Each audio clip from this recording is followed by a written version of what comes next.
Hello, my dears, and welcome back to my channel. Today I'm going to be talking a little bit about geometry.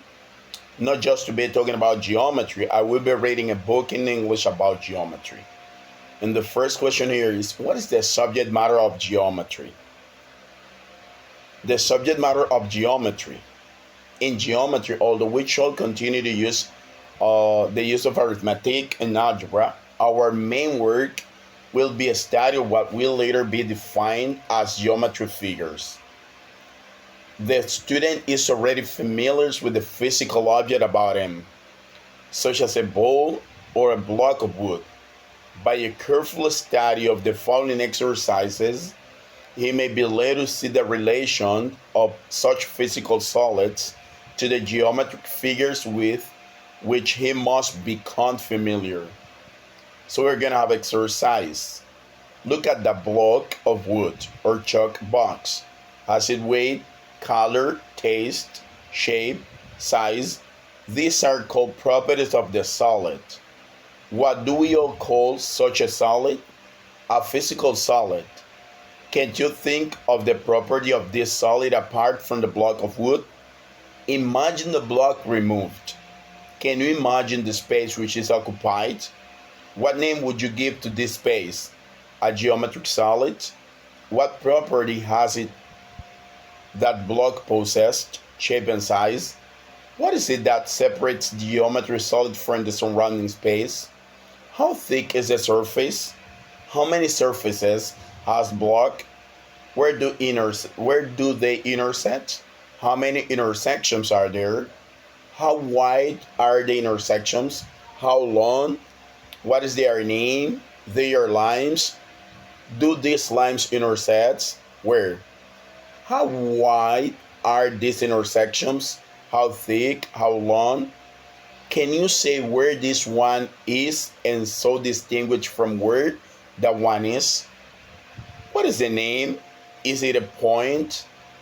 If you move the block through space, what will generate as it moves?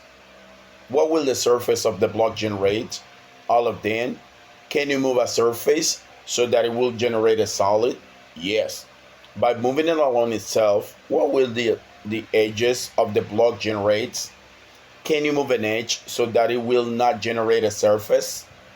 What will concerns generate? Can you move a point so that it will not generate a line? So those are things that we're going to be talking about in this book. The spaces which we live, although boundless and unlimited in extent, may be thought of divided into parts, or a physical solid occupies a limited portion of a space.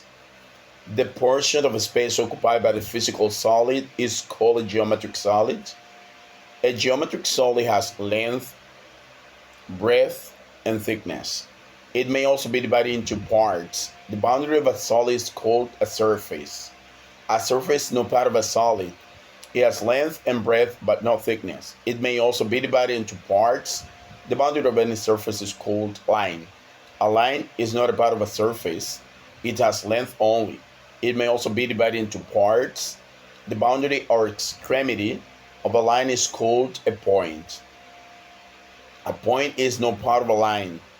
It has neither length, nor breadth, nor thickness. It cannot be divided into parts. It is position only. The third concepts in reverse order. As we have considered geometric solid independently of surface, line, and point, so we may consider point independently and from it build up to solid. If a point is allowed to move in a space, the path in which it moves will be a line. A piece of fine wire or a line drawn on a paper with a sharp pencil represents approximately a geometric line. This, however fine it may be, has some thickness and is not therefore the ideal or geometric line.